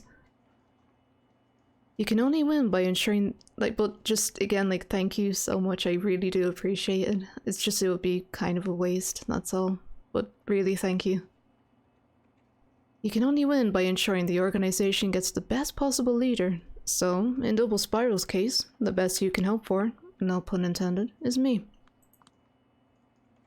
The biggest case in my professional life solved by some weirdo who fucked Kara and Jesse over in presumably underhanded ways. It doesn't get more anticlimactic than this. Fucking hell. I want to ask her how she did it, but why would she tell me? All I can guess is she's an outcast and decided to get her hands dirty and obtain power to do so. Do something she considered good. Something I've always been afraid to do. Anyway, I feel for you, but I have a lot of work to do, so if this wasn't just a trip down memory lane and you have any other questions, speak now or forever hold your peace, okay? I feel like a car just ran me over, but I need to keep my shit together. Right, a few days ago, the Anarch Baron was found dead in his office. Are you familiar with the case? Douglas Callahan. Of course I'm familiar. Every kindred online is talking about it. Wait, what? There's a little inner vampire clique? Like, does everyone just have each other's, like, telegram number or something? Or, like, they're on Signal and just, like, tap it, tap it, tap it? 3.5 hours. Yeah, I think it was actually about that. Oh, no problem. Thank you very much, though, as well, for the good wishes. And take care of yourself, too. Douglas Cullen. Yeah, just... Wait, what?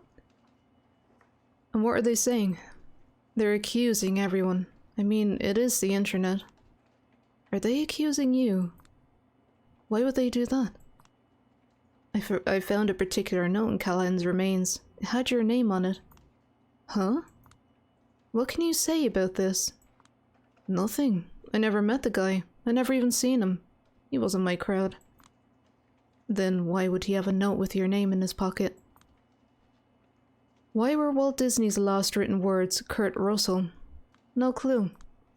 I watch her closely, but nothing suggests she's hiding anything.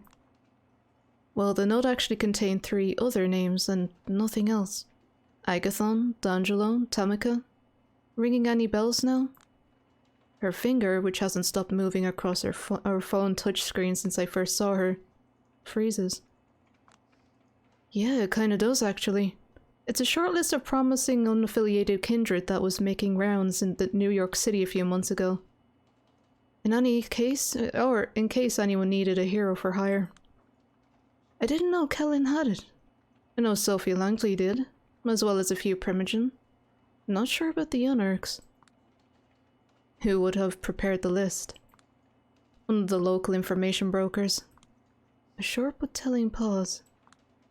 Anonymous.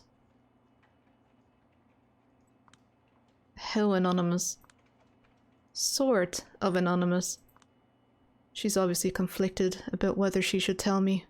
Or maybe she's pretending so that I worm it out of her. I've been a good sport ever since I walked through her door. Maybe appealing to her sense of morality will work.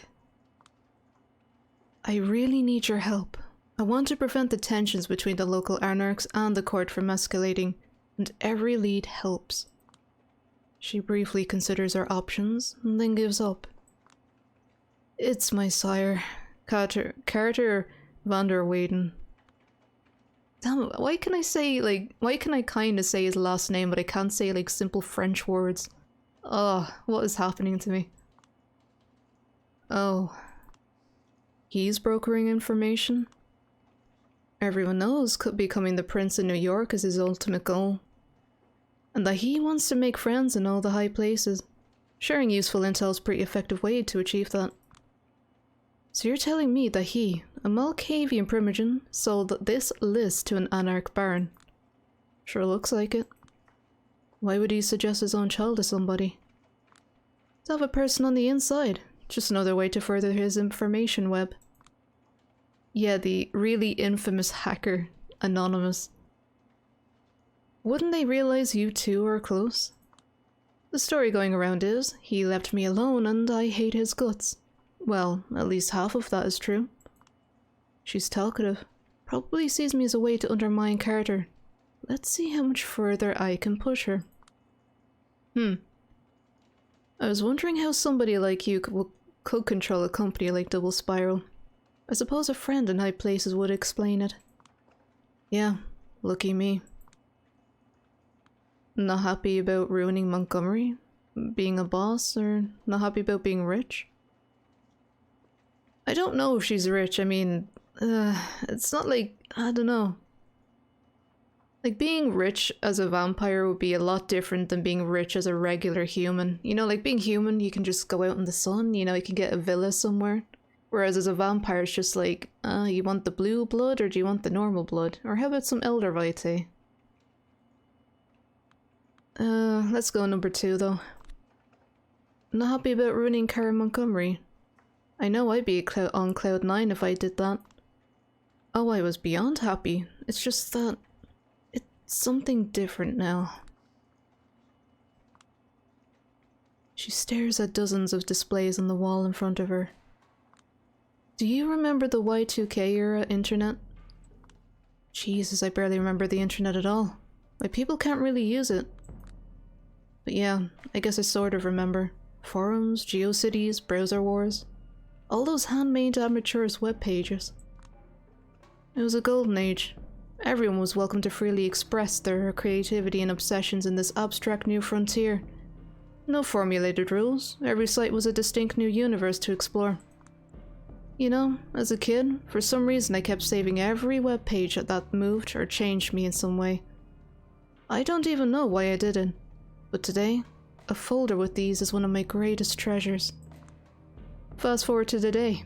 I'm the boss of a company that has one overarching goal. Steer the online narrative in every possible way that benefits the Camarilla. And because the online world is so fucked right now, I can do it using only 5 web pages or so. Every day, I deploy thousands of believable sock puppets to force some belief on the masses. Right now, they're being managed by these ghouls. Soon, they'll be partially managed by AI. Basically, an all-American version of the Chinese 50-cent party. A new pattern of public opinion guidance. Ever since I was a teen, I've pretended to be different people online for fun. Aping the posting patterns of others was something I turned out to be horrifyingly good at. I became even better at it after the embrace. Something about the voice of Malkav in my head. After several years, I became a one-person internet empire. I could impersonate anyone. And I dream of tulips, a humble florist from Chattanooga, who strives to share positive energy with her audience using photos of beautiful bouquets, motivational quotes, and the occasional The Office gif. A vulva Hufflepuff, a single mother from Brighton who reckons all these trans women must be bonkers and spends seemingly every waking moment of her life having a row with anyone who disagrees. At Polygon Classist, a 19-year-old kid from Utah who keeps posting year 2000 3D renders of poorly proportioned, scantily clad ladies and telling his audience to remember what they took from you. Somehow this talent got me here, where it's no longer fun, but work. Work I usually entrust to these ghouls because all my duties I want out before my entire fucking mind gets monetized. But Carter won't have that. So I'll keep doing my best, for both him and Double Spiral's investors. So that's why she wants me to look at him. I assume most of your operations focus on New York City? A lot of them, yeah. How do you imitate a New Yorker voice with the sock puppet accounts? Living in Manhattan and being mentally unstable makes this shit easy. To a normal, well-adjusted person from outside the city, everyone here seems mentally unstable. Ever watch that 9/11 Howard Stern show? No. Check it out someday. It's educational. Ask anyone in New York City about it and they're like, it was a great bonding moment. He was helping us make sense of everything. He kept saying what we were all thinking. Then you listen to it, and it's everyone yelling that we need to nuke maybe the entire world. Get rid of all the Muslims, fuck human rights, no investigations, take the royal. Cheery. Hey Dagoth, how you doing? Yeah, this is Shadows of New York. Unfortunately, there's no category yet on the platform of Twitch. There's only Coteries of New York. At least that's what I'm hoping. I'm not sure yet. You watch it, you study it, you witness that specific brand of humor in the face of tragedy, and you understand that nothing outside of New York City really exists for the people who live here, or the vampires. A foundational text, really. Whenever I need to get into that New York mindset for work, I let it play in the background. Works like a charm. Seriously, give it a shot sometime. Someday I might. For now, I think I will confront van der Weyden and, yeah, do so with what you've told me. Head pottery. You can't kill a god. Or is it what you haven't told me? What's the story? Yeah, Junie's got some thick lips. Faven, hey, how you doing? Me? Of course I haven't told you anything. You're such a good investigator. You figured it out by yourself. And if he asks, just tell him Kaiser sold you the info. That should do the trick. I see. Thank you. What for? I did nothing. Let Nastia show you out. And, if you don't know van der Weyden's address, just ask her. Why did she give that over so willingly?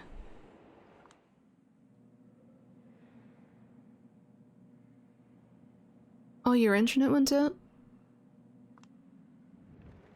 Thank you for having me, Mr. van der Weyden. No need, no need. I'll be happy to assist your investigation whatever way I can, Miss Savinsky. That sickeningly sweet smile.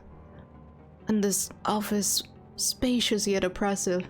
Here's a man who knows how to subtly unnerve people. But does he even realize it? Oh yeah, Jesus, yeah, that's true. It's not exactly in the middle of the city by any means. I'm sure it's lovely though. Especially being able to, like, you know, disconnect from everything. I'm sure the presence of the esteemed Addison Payne will guarantee I'm totally transparent. Am I right, Addison? Are you fucking kidding me? Don't tell me like he's one with the Malkovs. Looks like I've interrupted a friendly meeting. In the far corner of the room, I spot glasses of blood and 2 spittoons. Vices and follies of the rich. Are you sure I'm not wasting your time? Not at all. Busy as I might be, I can't say I'm not curious about the findings in the case. Yes, my thoughts exactly. So how are you handling your newfound responsibilities? I'm managing. I'll start by asking the obvious. Where were you the night Douglas Callahan met his, untimely demise? Van der Weyden raises an eyebrow, and then lets out a restrained chuckle. Hear that, Addison? I might be suspected of foul play. Exciting, isn't it? Carter, no antics, please. Just answer the question. Of course. Well, I was right here, just like I told Prince Panhard.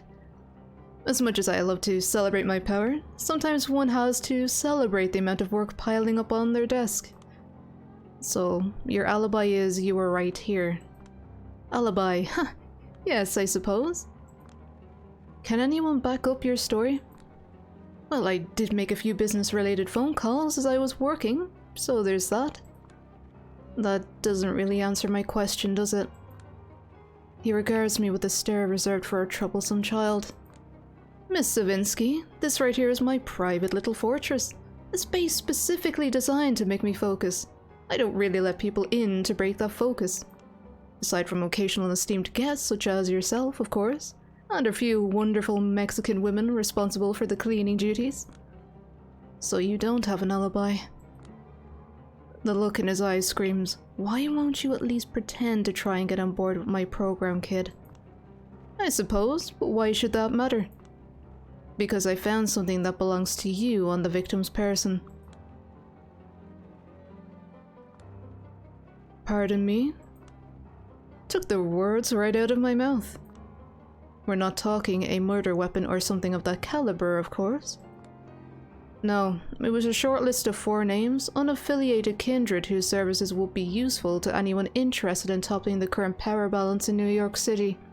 Tamika, Hope, D'Angelo, Agathon. Excuse me, Miss Savinsky, but I'm afraid I don't follow. How is that something that belongs to me?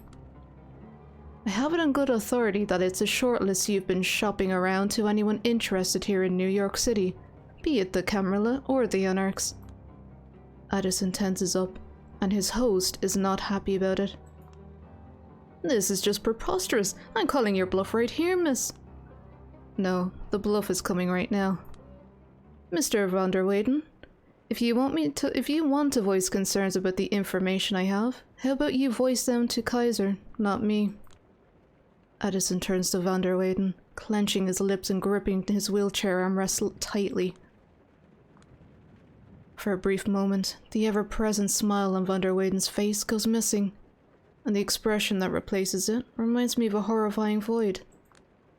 Like a sneak peek into what's really going on in his soul. He quickly collects himself, but the image is burned into my retinas. To think these sorts of unsavory rumors are circulating around me, I should be grateful you let me know. So you're denying it? Of course I'm denying it, categorically. You can bet your life savings on it. I certainly hope it is nothing more than an unfortunate blunder. Et tu, Brute? Come on, Addison, we've known each other for years. Yes, and what about it? I will... Sweet Jesus, Addison, I will get back to you in a second. Any more questions, Miss Savinsky? Any of the names on the list sound familiar to you? No, I mean, yes, this is my long-estranged child on your list. But that's just another reason why I'm flabbergasted anyone would consider it mine. I see. Well, I hope you understand why I'm considering you a prime suspect now.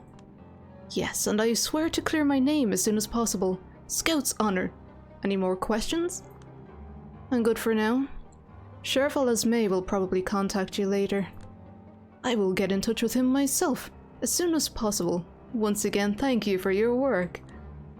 He extends his hand towards me, practically forcing me to shake it. Then he puts his hand on my shoulder to lead me to the door. All too eager to see me off? Out of sheer curiosity, Mr. van der Weyden, I have one more question. It might be a bit random.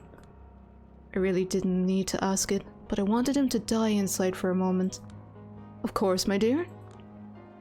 His slightly restrained tone suggests I may have succeeded. You seem like a person who couldn't live outside of New York City. By chance, have you listened to Howard Stern's talk show after the World Trade Center fell?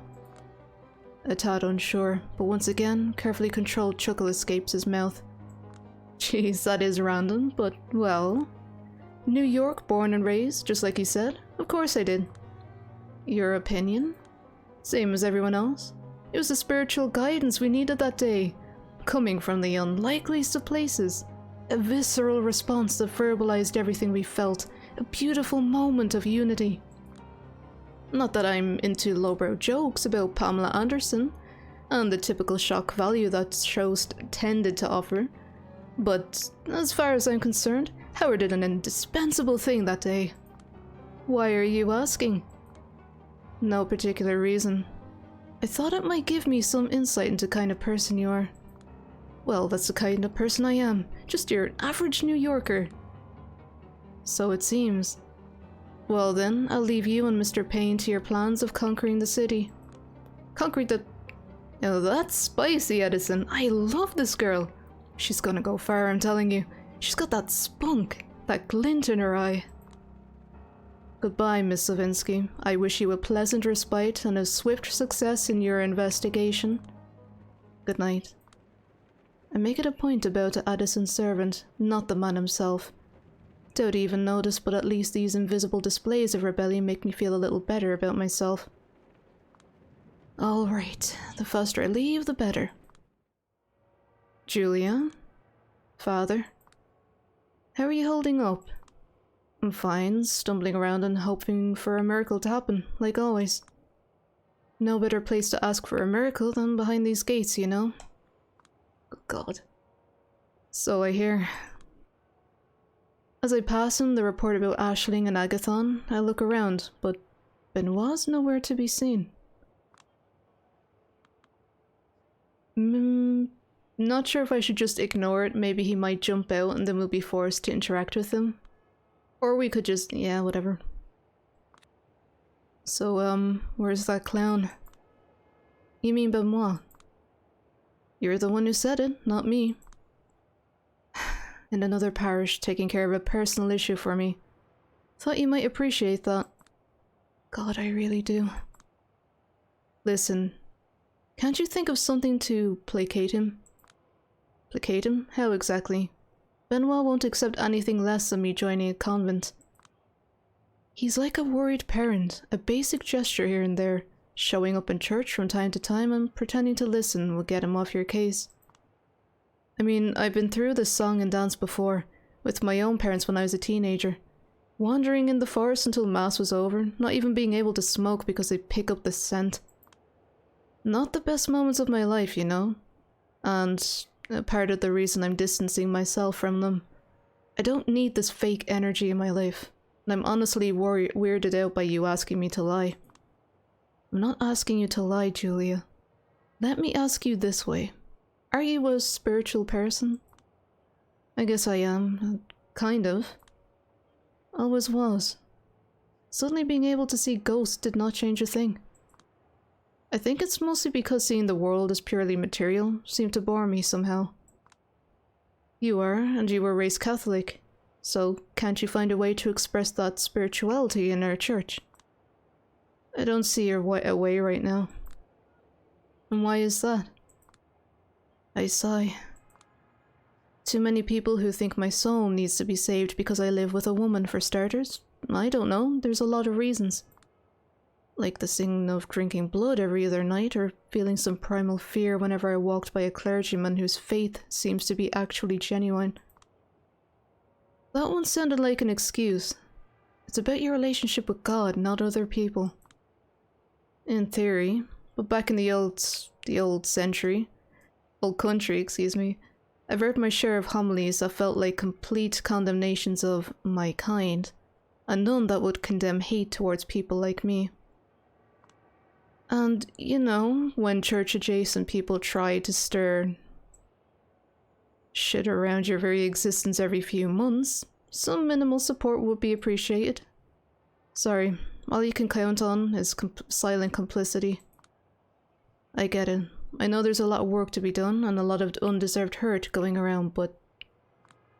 Listen, I don't even want to talk about it. I fucking hate the tone I use when I talk about it. I sound preacher than those preachers. My biggest dream is just not to give a shit. But I remember things. Like this story about a guy from my hometown. Most macho guy around, with a jaw you could sharpen a knife on. He became an actor in Warsaw. Very successful, deservedly so. The capital might not be New York City, but it's still a big city. And big cities go to the heads of bumpkins like us. In his case, it resulted in a dream of coming out to his parents. He was surrounded by all these stories of openly queer people, played one. Even so, he thought he had a chance at making it work. So he goes back to his town, tells everyone he's gonna live his truth. His dad, a ruling party adjacent businessman, curses him. His uncle takes him into the bushes and starts to destroy him physically. It's so bad he gets put in the ICU. His face and jaw get ruined. For good. Fast forward a year or two, with his career over, the guy is stuck in his parents' rustic house. With no other path to follow, he turns to God, who tells him to forgive his kin. Everything is fine again, angelic choirs sing of divine mercy. A kind-looking priest talks about protecting our families. A man sits in the front row of the church, a disfigured smile on his face. But that story alone didn't drive me away. One time I saw how blissful he was. Could swear he was actually able to hear God whispering to him. He looked like a saint. It fucked me up so bad I left. I feel nauseated now.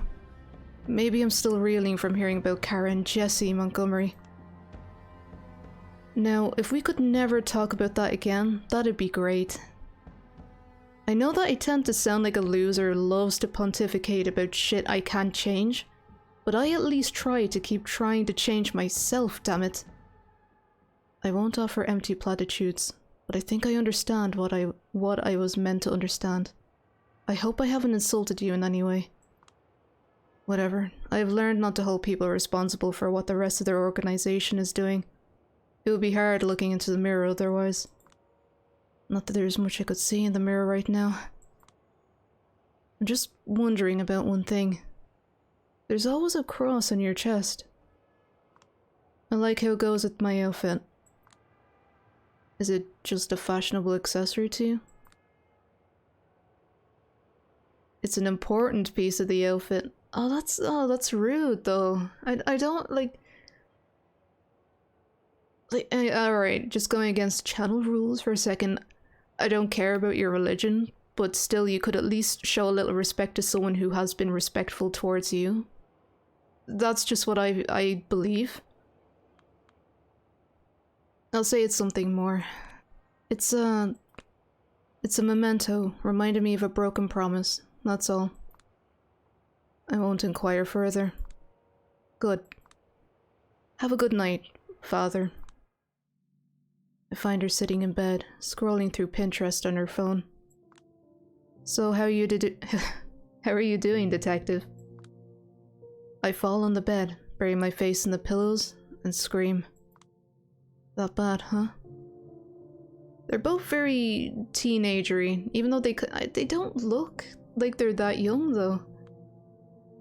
I don't want to tell her about Double Spiral. I still have to figure out how I feel about it.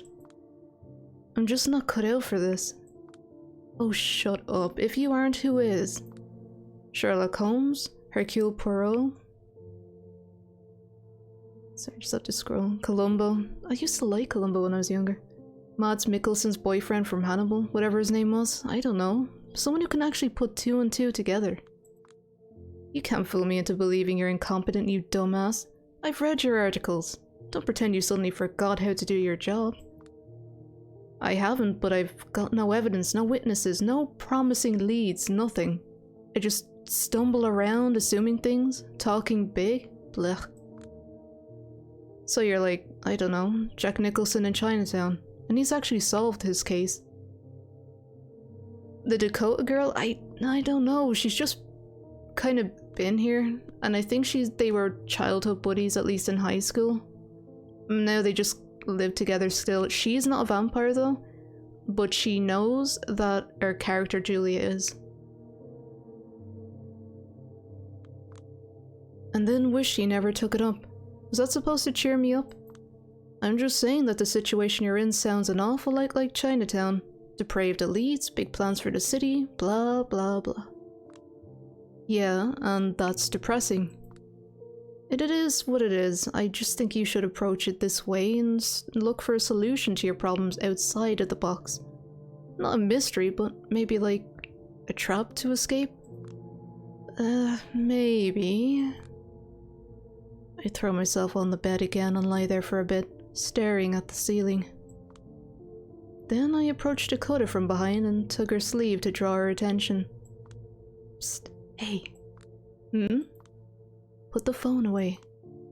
Now? Come on, Jules, we can't do this every night. I've got my own work, and I need to worry about anemia. You said so yourself. Besides, I was just looking for inspiration. I rub against her clothes with my face like a cat. You're impossible. Haven't you noticed what's going on in the news?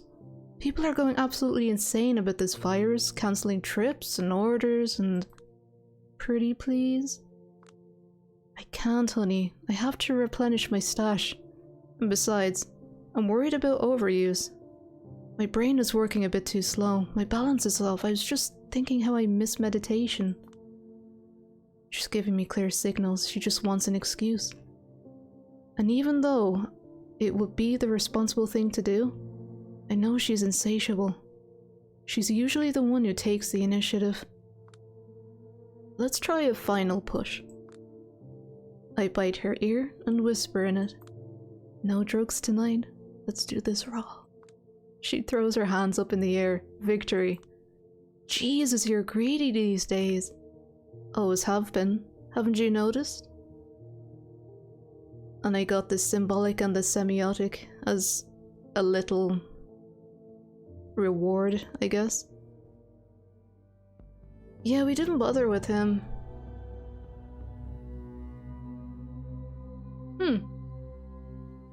Oh, you're up early? Yeah, told you. Got work to do. How you stretch? That's admirable. Reminds me of that one quote you always used to throw around. A lot of people say you can't smoke dope and get drunk when you got kids. And that's not true. You can, but you still gotta get up in the morning. That's being responsible. That's the one I never understood why it was so hilarious to you. Neither did I. I just accepted the mystery and made it my personal credo. I'm a responsible person. The most appealing thing about the vampire fantasy is the nightlife. Fuck sunlight, me and my homies hate the sun. I'm more of a night owl than a day person, quite frankly, but nah, you gotta do what you gotta do. Are you planning to have kids? Not in a million years. By the way, you've got mail. An envelope by the door. It's from Kadir. Inside is a message saying you won't be able to make it tonight, but we'll rendezvous tomorrow to meet D'Angelo. He wants me to lay low until then, and to stay in this apartment if possible? Really? Apparently nobody knows where Tamika is. They only know she's in trouble, and he doesn't want me near it. Well, what is it? Nah, we'll just say we got the next lead to the investigation. Looks like I need to hit the town. Next lead. Probably useless, but the investigation continues. It would be fun to spend some more time together, you know. Dakota, you know this is important to me. I know, but I'd like to know I'm important to you as well. That makes two of us. Just a few more days and I will find the killer, kick his ass, get a promotion, and we'll do something we've never done before. Like what? Good question. I'll think of something. For now, catch up with your work. I need to get going. Fine. Good luck. Stay safe. You know it. Okay, I think I'm going to leave it there for now because we're basically on like day what? 6 or 7, is it? No, it's actually night 7. Huh. I guess the nights are flying in. No pun intended. But yeah, it's actually 2 hours and 10 minutes. I thought I would be cutting it at an hour and a half, but we got a little further. So I'm gonna call it there, and wish you all a good weekend, and hope that you're able to chill out and stuff. And hopefully I might see you on Monday. And for anyone who's just like coming in, like, yeah, sorry, this is kind of it. Yeah. But yeah, take care of yourselves, take care of everyone around you if possible. And just, yeah, make sure you wear that mask. Yeah. So thank you again for the bits. I don't know if you